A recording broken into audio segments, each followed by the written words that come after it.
right now I would have to agree with Tony Clark that after this current collective bargaining agreement is up, I think a strike is coming, and or a lockout's coming, and I think it's going to be worse than the last one.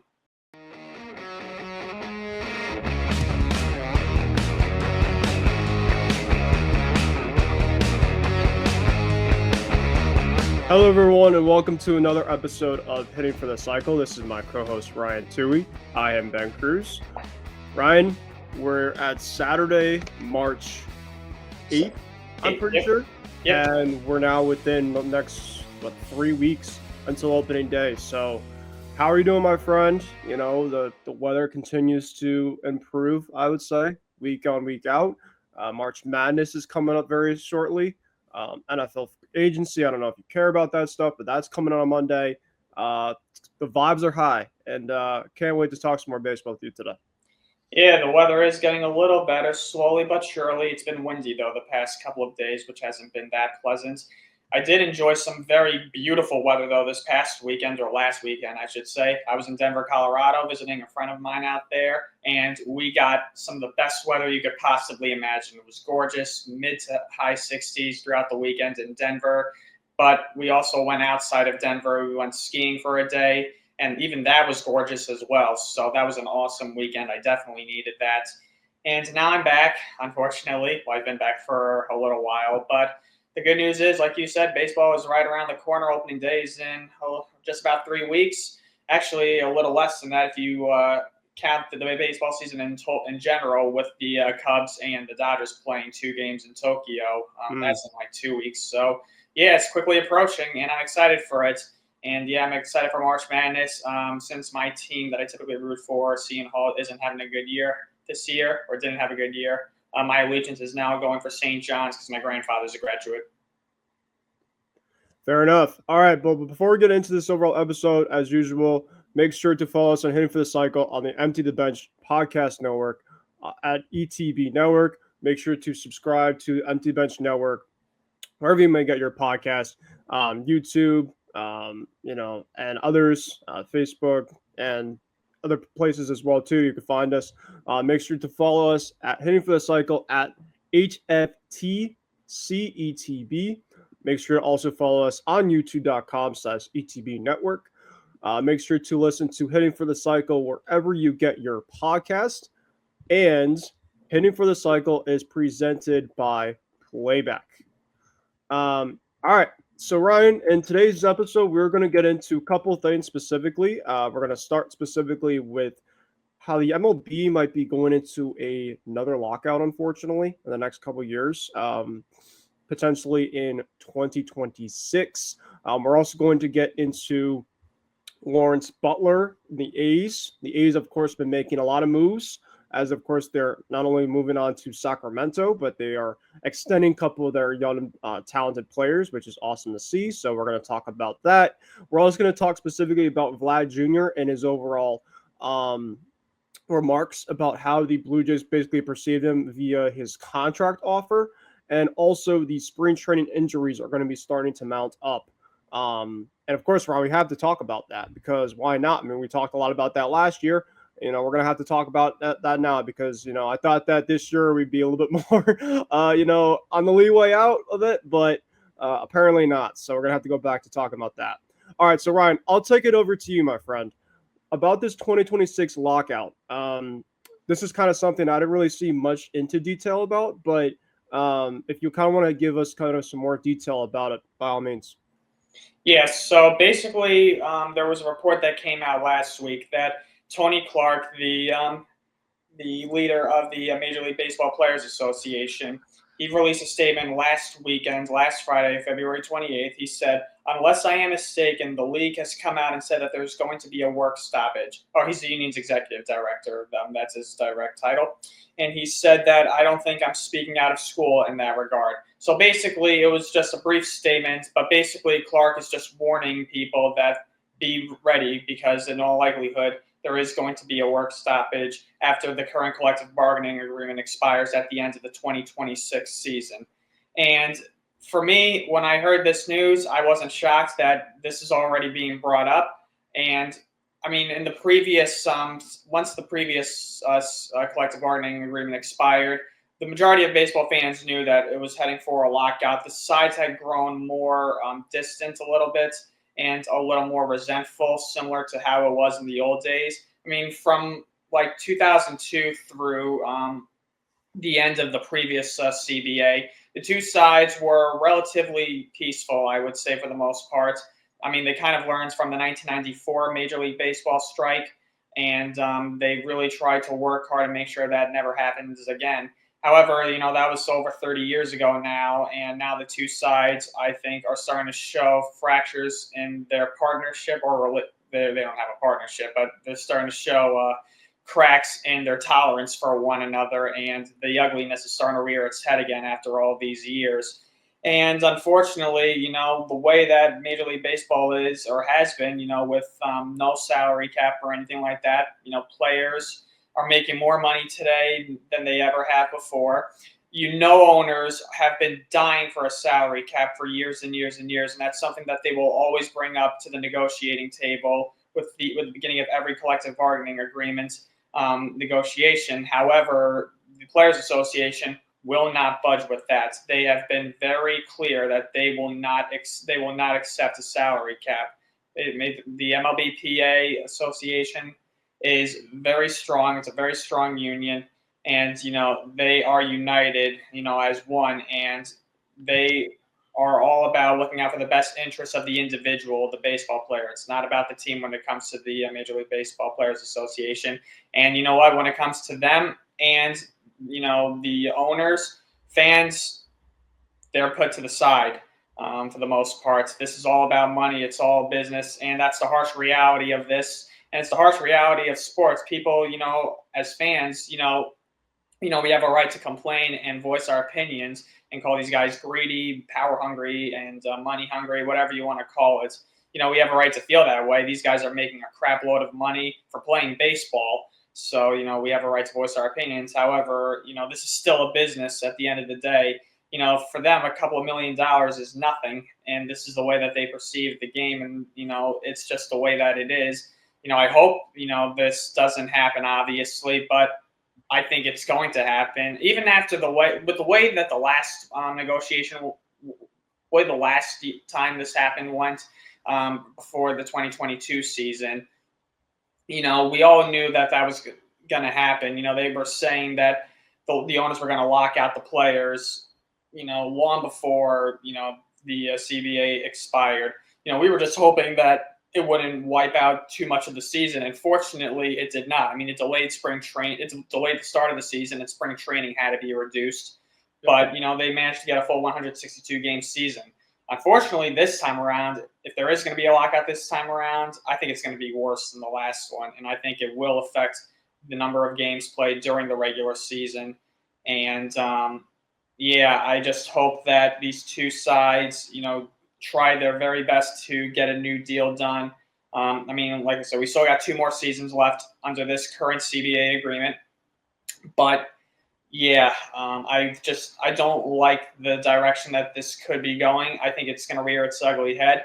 And, with baseball, and its popularity, I think, the sport is kind of being a little revitalized in recent years. I think people are starting to get into it a little bit more than they have recently. But it's still behind in popularity behind the NFL and the NBA, I would say, overall. I mean, the WBC, I think, is going to help out baseball in general next year as well, because the last one was so successful, and many more people, I think, are starting to take just a little bit more of an interest in the sport. This is the last thing the sport needs in terms of, attracting a younger audience and fans and all that stuff. So, Major League Baseball is going to have to really consider that factor. So we'll see what happens. But right now I would have to agree with Tony Clark that after this current collective bargaining agreement is up, I think a strike is coming, and or a lockout's coming, and I think it's going to be worse than the last one.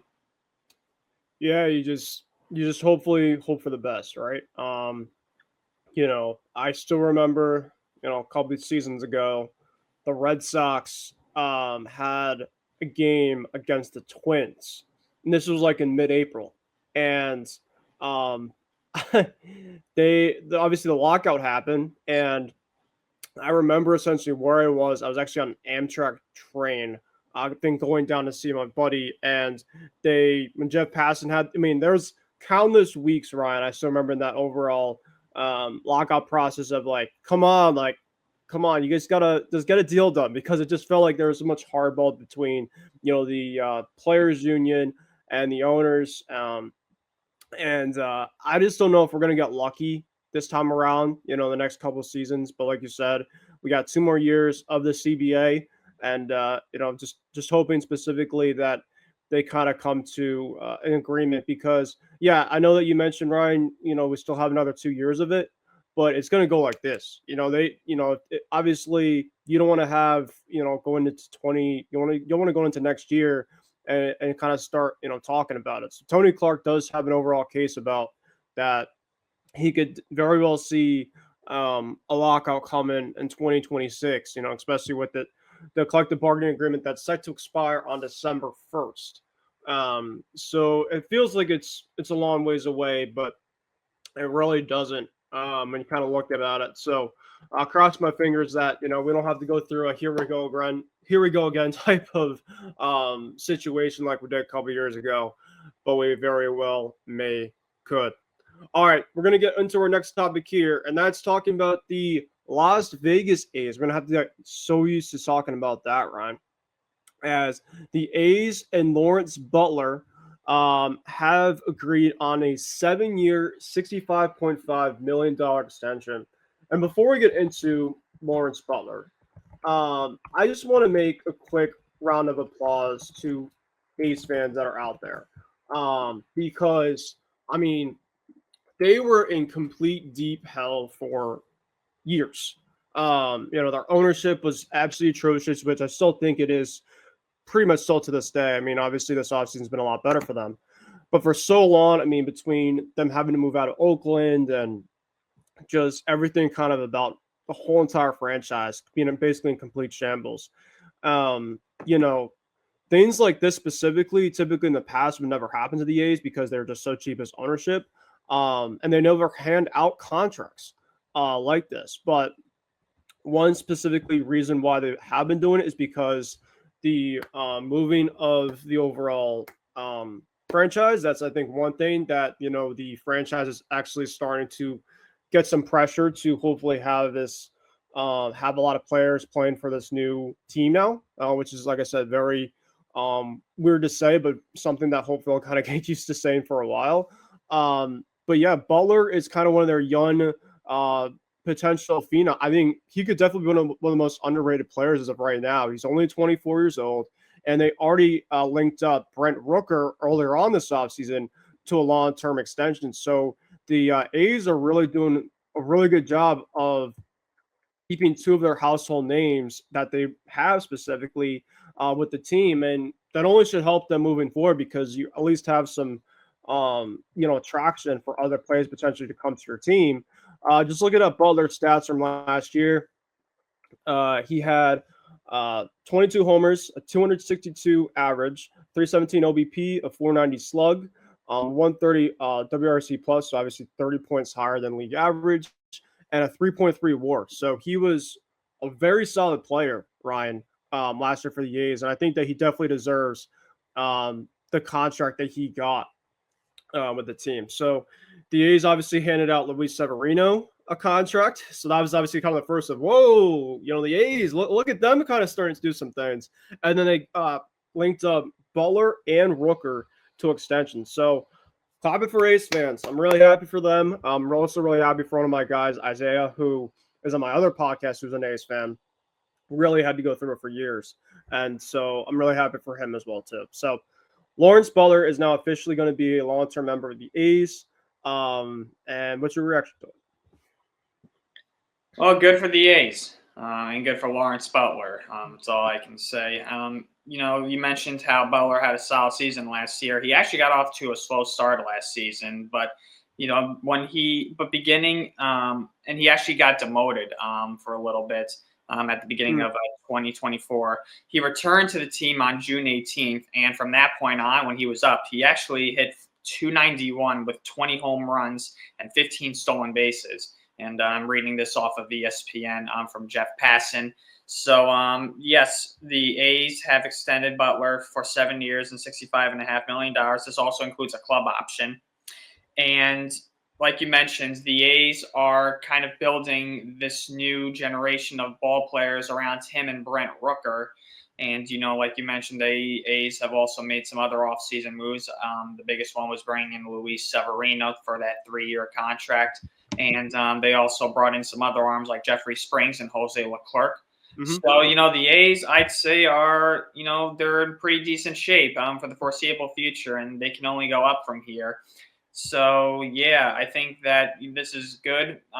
And Butler, like you mentioned, is just 24 years old. So, he hasn't even reached his prime yet. Mm-hmm. And, the A's, obviously think very highly of this guy. And they obviously think high of Brent Rooker as well. And, now that the A's are just trying to start fresh and bring some excitement to their franchise. I mean, it's just unfortunate that it comes at the cost of a large fan base in Oakland, unfortunately. And, they're trying to generate some excitement for Vegas when they eventually, or hopefully for them, move there by 2028. I mean, obviously they got 3 years in Sacramento, so they're hoping to, generate some interest there. And, yeah, I mean, good for the A's, good for Butler.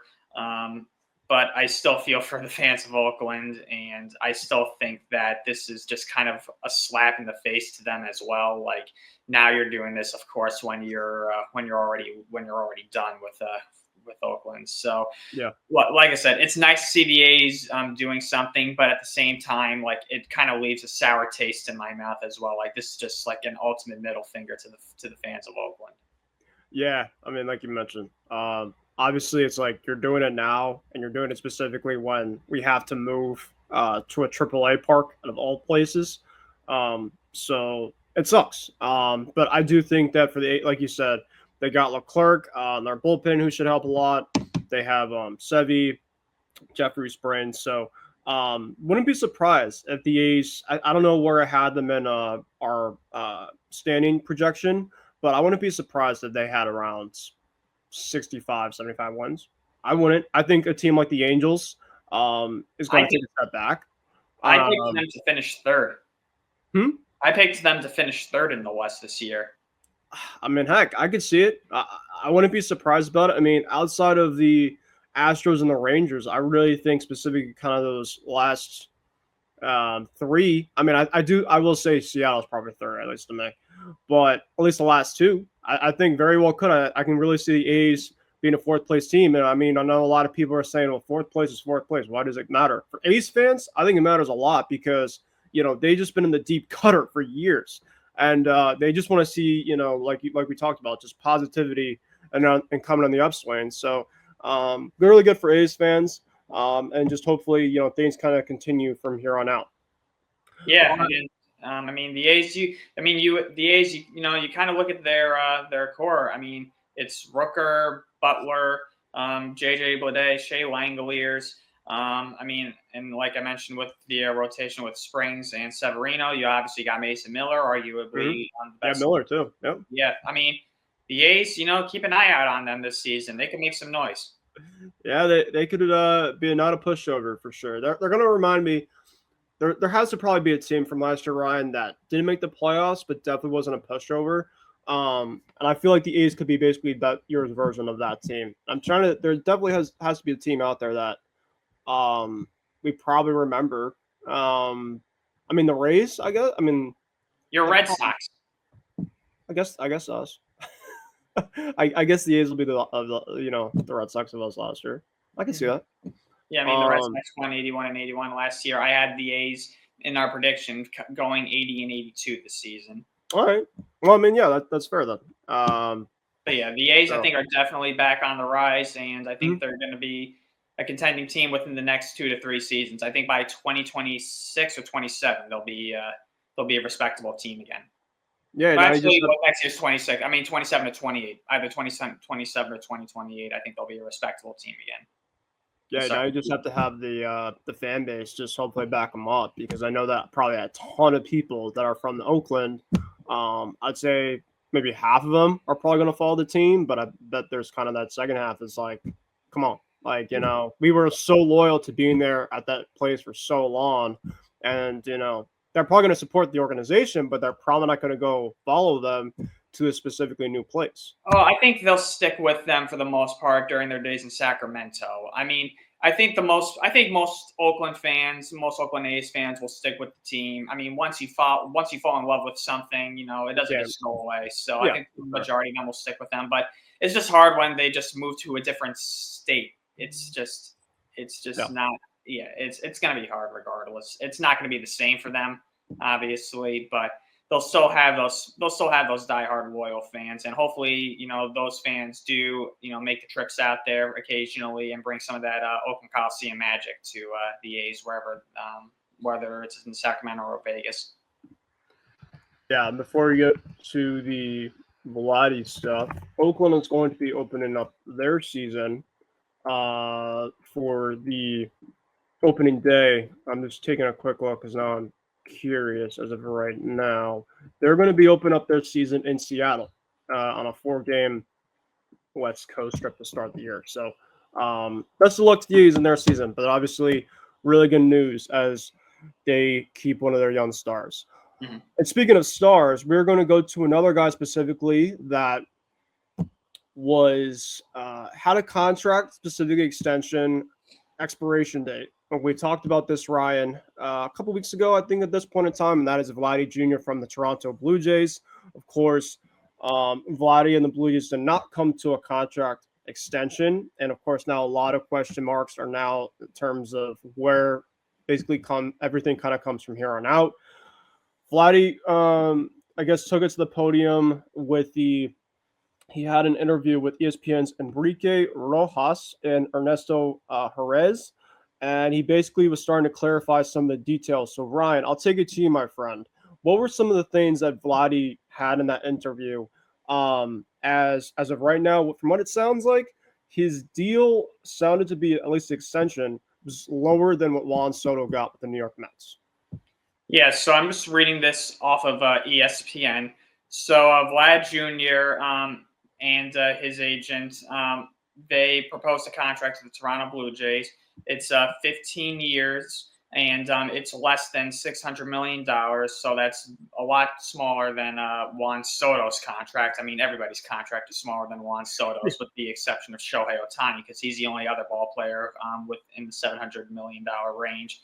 And Guerrero said, it's much less than Soto. We're talking about many fewer millions than Soto.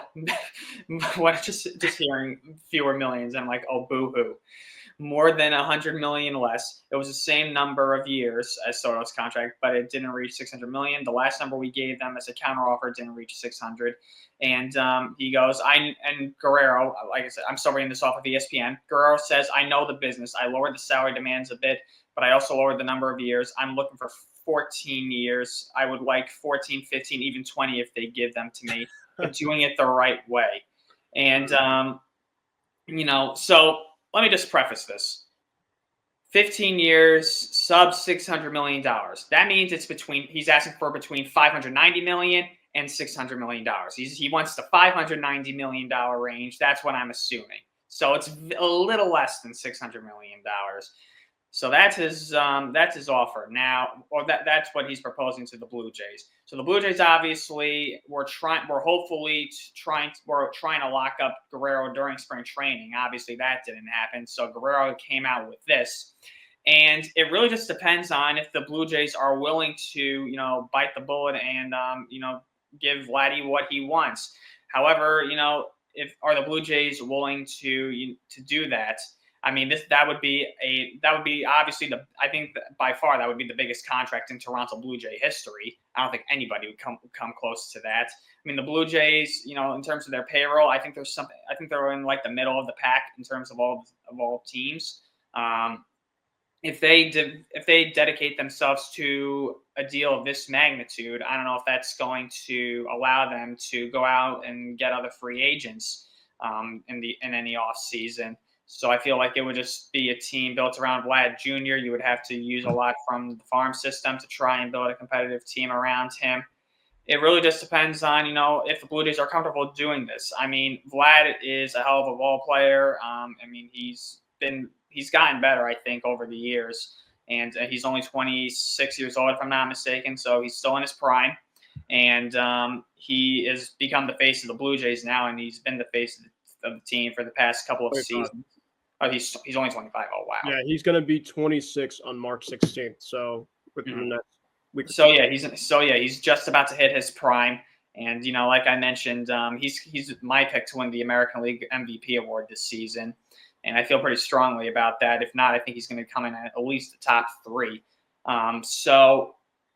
Personally for me, this is a hefty price tag for the Blue Jays. And honestly, I don't see them matching this request that Vlad laid out for them. I think this is just too much for the Blue Jays. I don't think they're going to be willing to devote this much money to one player. Vlad is saying that this is significantly less than Juan Soto. This is significantly less. I get this is significantly less than Juan Soto. Juan Soto's contract is outrageous. It's the biggest contract in sports history. But this is still a crap load of money you're asking for in a lot of years. This is not something that anybody's going to be going, yeah, sure, here you go. It's right there for you. No one's going to be doing that, especially the Toronto Blue Jays. If it was the Dodgers, then I could see that happening. But, this is Toronto. I don't know if Toronto's not the Dodgers, or nobody's the Dodgers. I don't see this happening. I don't think that Guerrero is going to get – I think one way or the other, I think this is Guerrero's final season as a Blue Jay. I just think his contract demands are just too much for the Blue Jays to accommodate to. Unless, his demands just become ridiculous and too much, then, he'll realize that he needs to, bring it down a little bit. Then maybe he would consider re-signing with the Blue Jays. But one way or the other, I don't see the Blue Jays accepting this proposal from Guerrero. And like I said, I think this is it for him in Toronto, regardless, after this season.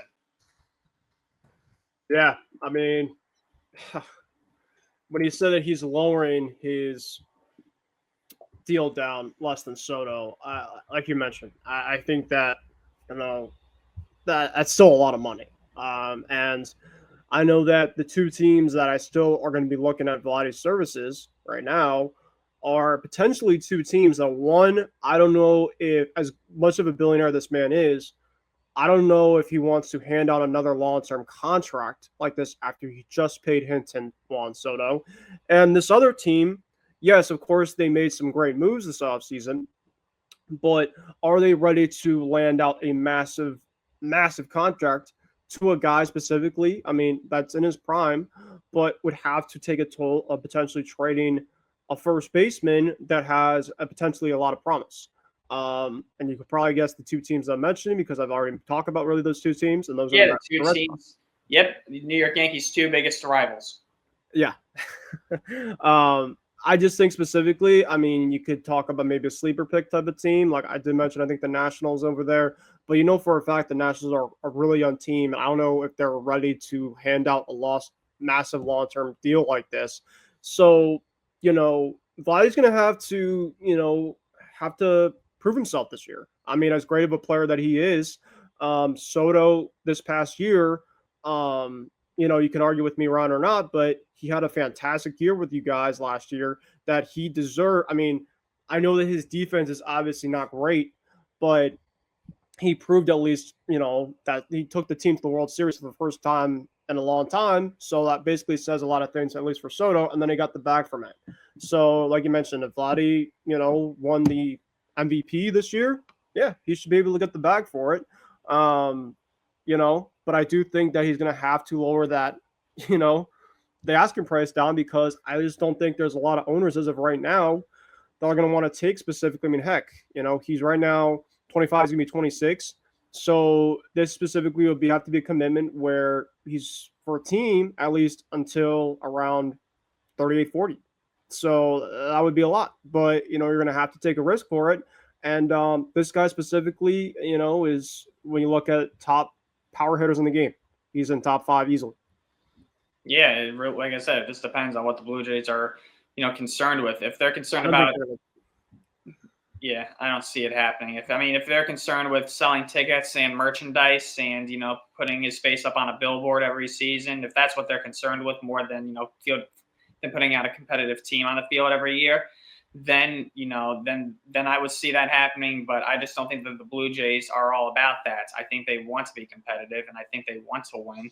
And I think a deal like this would just suffocate the franchise. I just think that this would just make things a lot tougher for them to just because in baseball's completely different than any other sport. It takes more than one guy to win a World Series. So I just don't see this happening. I think this is just too much of an ask of Guerrero to the Blue Jays. And really quick before we get into our last topic of the day, I do want to say that if there's any value for the Blue Jays, if they, like you mentioned, if they don't come to an overall contract agreement, after they obviously failed the first time, they got to trade him because I don't specifically see the Blue Jays, at least to me, being a buying type of team come the second half of the season. I just don't. I think that last year kind of proved it where they were trying to listen on a bunch of guys, including guys like Chris Bassett and Kevin Gossman. They held on to them. I don't think that this year a lot of the tone is going to change a lot. I think that they're going to have to, listen on some guys. And Jeff Passy even said about a month ago that he would not be surprised if Vlad Jr. got traded because, at least the Blue Jays would have to get something back and valuable instead of, him, you leave him specifically and get nothing out of it. You probably have to agree with me on that specifically. But yeah, that's kind of the latest in terms of the Vladdy stuff. Of course, there's going to be a lot of this type of stuff. It's going to be basically the Juan Soto big fish of this this offseason. So there's obviously a lot more to this overall story. But what's more to this next story is specifically something that unfortunately we got to talk a lot about because why not? And that is because we have some injuries, Ryan. As the doctor right here, my guy Ryan here on the program, because I know last year Ryan was the guy that was the doctor in terms of getting all the injuries out there for all these players. It sucks. It really, really sucks. But Ryan, if you have the list ready to go, my friend, take it away. All right, ladies and gentlemen.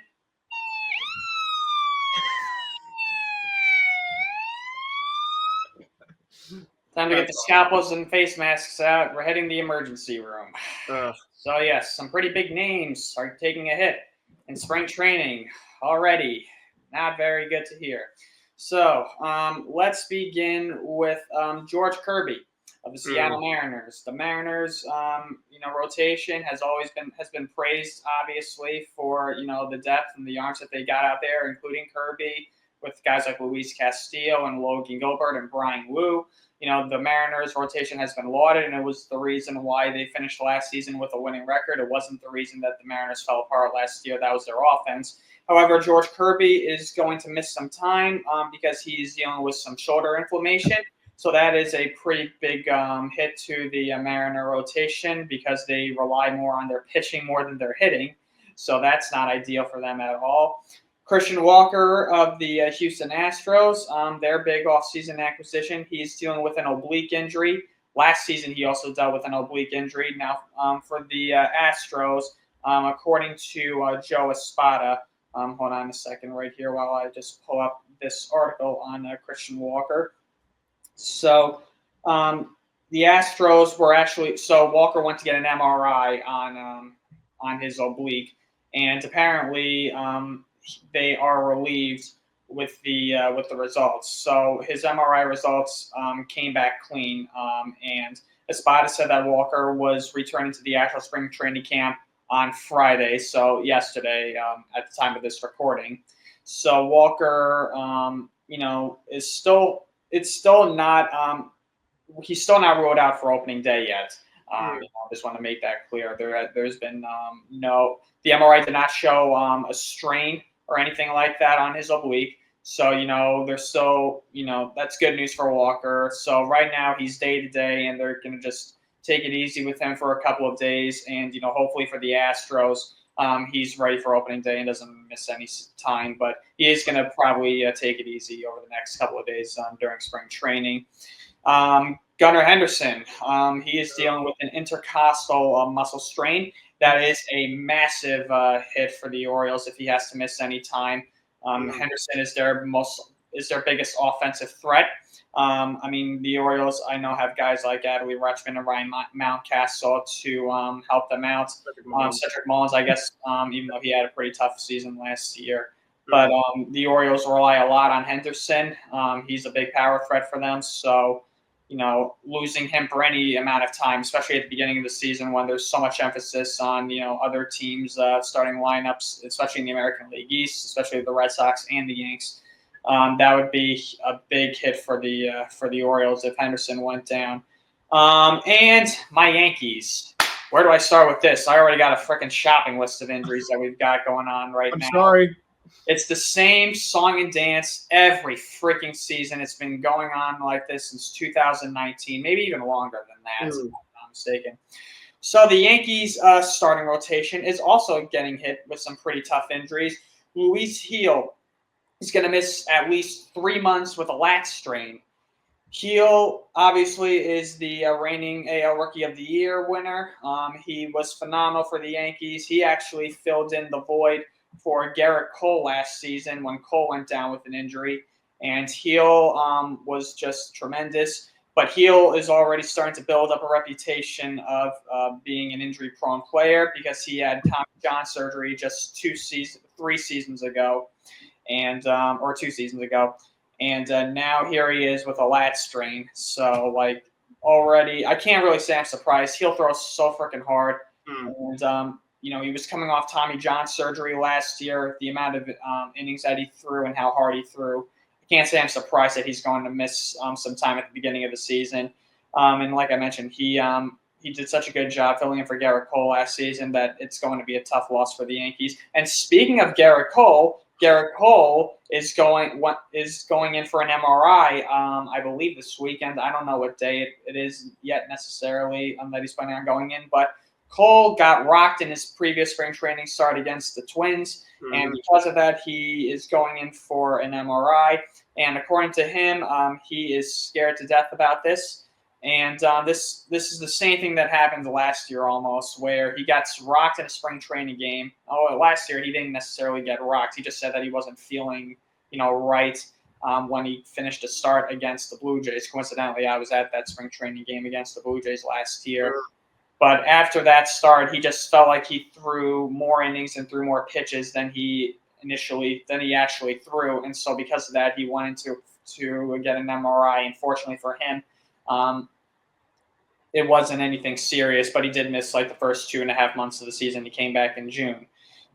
This time around, though, he has to get an MRI on his shoulder, and that's not a good sign. And honestly, at this point, I'm kind of just waiting for the inevitable.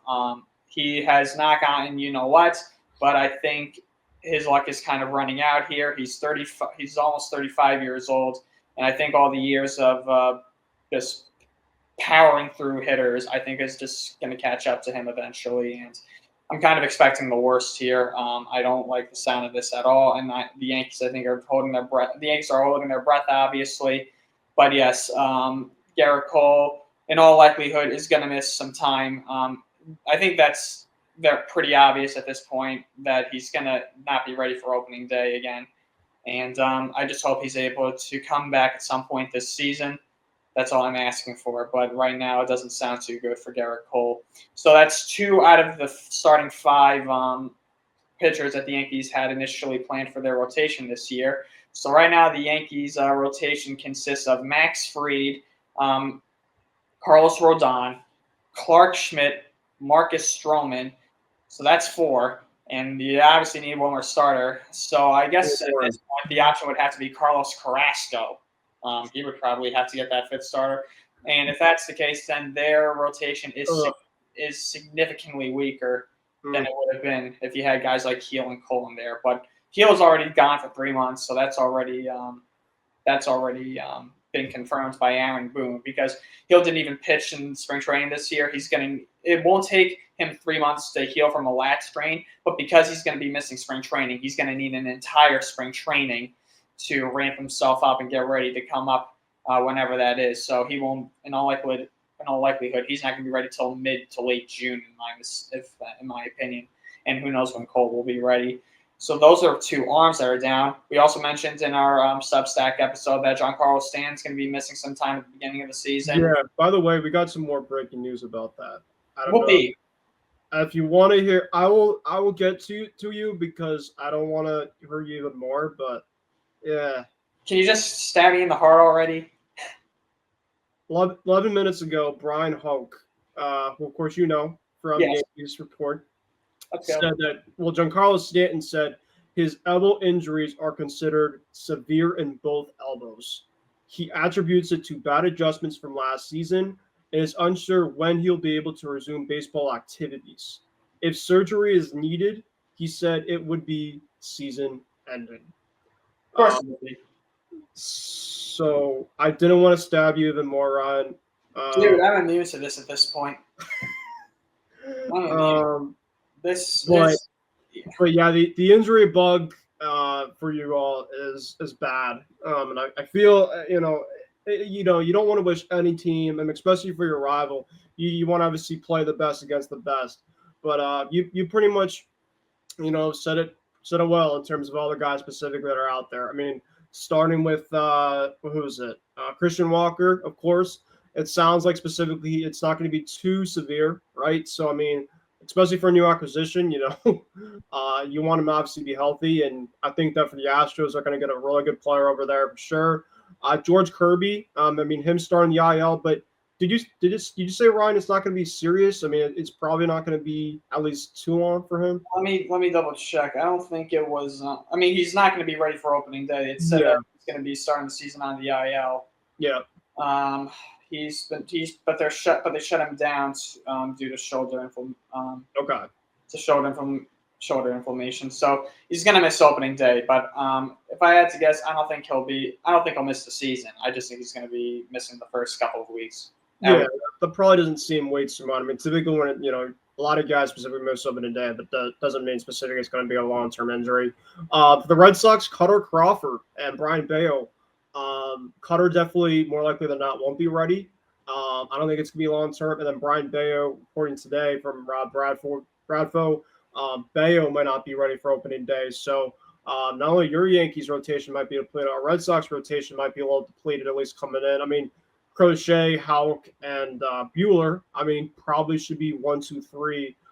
So I do feel good about that. And then you have Giolito, and you got some other options there. But yeah, I mean, it's just not ideal. And then of course, Gunnar Henderson. That's obviously a really big blow for the Orioles. I mean, hopefully it's not too severe because I love Gunnar a lot. As a Red Sox fan, he's one of my favorite guys as long as he's not facing us. Just he can hit the ball well to all fields. I mean, I'm a lefty hitter. He's a lefty hitter. He plays a great glove. So hopefully for Oriole fans, it's nothing too serious. I really want to see him back out there on the field as early as possible. And of course, Ryan, your Yankees. Hopefully, everybody, all of those are not too serious. But the Luis Hill one, I mean, a couple months, three months specifically. So basically, from what it sounds like, he's probably going to miss about half the season. I mean, probably up to the All-Star break. And then the Garrett Cole one, Ryan, I don't feel good either. That sounds very optimistic for sure. I think that this year, I mean, hopefully he's back because I really want to see Cole against us. I always want to face the best against the best. But he basically said in a tweet, I think it was this morning I read as well. He said, "I'm concerned." He said, "I'm hopeful, but I'm concerned." And every single time when I hear a second opinion, I mean, he got a second opinion last year. I mean, I said something specifically this morning on X, and somebody said, "Well, he had a second opinion last year." I said, "Well, typically when you get a second opinion twice, if anything, yeah, it's never good." I mean, obviously he's going to miss time, for sure, but he could be going on the knife this year, Ron. And I really don't. Hopefully, I don't want to see that at all. But I could definitely very well see Tommy John because I know there's a lot of people that are thinking that he would have it last year and then again last year. So I could very unfortunately see that this year. Hopefully that's not the case though. I really, really want to see Cole on the mound for you guys for sure. And then the Stanton stuff, just be prepared for, this guy obviously has had a lot of injury history in the past. Be prepared to not see Giancarlo Stanton, I would say, for the most of the year. And that would suck too, because I do like Stanton a lot from the other side as well. But that's pretty much the injury report that I can give you as well. Feedback back for you is that hopefully a lot of these guys are going to be back. I would say 2 of the 3 guys for you, Ryan. It doesn't sound great, but I do hopeful for the best, and hopefully things will be okay. Yeah, I mean, the only one who I feel good about coming back is Heel. That's really it. I mean, he's the only one who I could see, who I think it for sure is going to come back this season. I can't say the same for Cole and Stanton. I mean, Cole is – I just think the years are just catching up to Cole. I really do. Well, thankfully he got Fried now. I mean, imagine you guys didn't get Max Fried. Yeah. You would have Carlos Rodon as your ace coming on opening day. For a guy specifically that was projected your number 3 starter behind Cole and Fried, he would have been your number 1 starter. And then from there, it's like you got maybe Schmidt as your number 2. You got Stroman as your 3. Yeah, that would have been bad. Thank God we got Fried. Damn it! I wish we had gotten Roki Sasaki too, but he was too in love with the culture of the Dodgers. But I mean, maybe Michael Caine a reunion or a Dylan Cease, like a late emergency type of thing. I mean, well, if the Padres struggle this season, they're going to be looking to make some trades, and maybe that could happen if that happens. I mean, I think the Padres will be fine this year for the most part, but. Yeah, it's obviously very concerning. It's another spring training from hell for the Yankees. I just injuries I get are part of the game. They're going to happen. You play almost every day. It's going to happen. But spring training injuries are just so freaking frustrating because you had a whole off season to rest, recuperate, do what you need to do to make sure you were fresh and 100% coming in for the season. Spring training injuries are the worst. They really freaking are. They just they're just so ridiculous. And, I mean, Stanton's injury is one of the most bizarre injuries I've ever heard of in my entire life. I've never heard of this kind of injury. But literally, with the way that they have described it, it literally looks like it's almost like overinflating a balloon and waiting for it to pop. Yeah, it could be career-ending, unfortunately. That's basically what this sounds like. Yeah, it's very very concerning. I'm concerned that I just hope that he has full use of his arms. So they I don't know. We talked about Stan last week, I think, on Substack about how I think it was one of his elbows that he was really dealing a lot of pain with, and that was a tennis elbow apparently that they called it. Well, Hope today specifically this morning said now Stan said it's both severe on both of them, and when you hear that, I mean, you can't swing the bat. I don't think he's playing this year. I don't think he's playing. If it's severe elbow pain, you got to get surgery. You said it too. So I mean, I don't think he's playing this year. I'm kind of just. It's going to be tough. If you lose Stan and Cole, you are a significantly depleted team. Significantly. I mean, I know, we talked about it a bit, in our last episode. I mean, Stanton doesn't hit for average anymore, not that he ever had. I mean, he's basically just a home run or a strikeout at this point in his career. But still, the home runs come at crucial times. And, those are playoffs. Yeah, so that is a massive, massive hit for the Yankees on offense. So, there's just even more added pressure to the shoulders of Aaron Judge for this season. I mean, Judge already has a lot of pressure going into this season to try and propel the Yankees back to the World Series. I mean, but Judge also, still has that error looming over his head, and that is just going to haunt him for the entire season. So I can only imagine the amount of pressure. I mean, Judge may not show it, but on the inside, I would just be like, oh my God, I really got to step it up this season. There's just so much responsibility on his shoulders. The Yankees are going to need a lot from Cody Bellinger and Paul Goldschmidt. They need those guys to refine their MVP magic as well.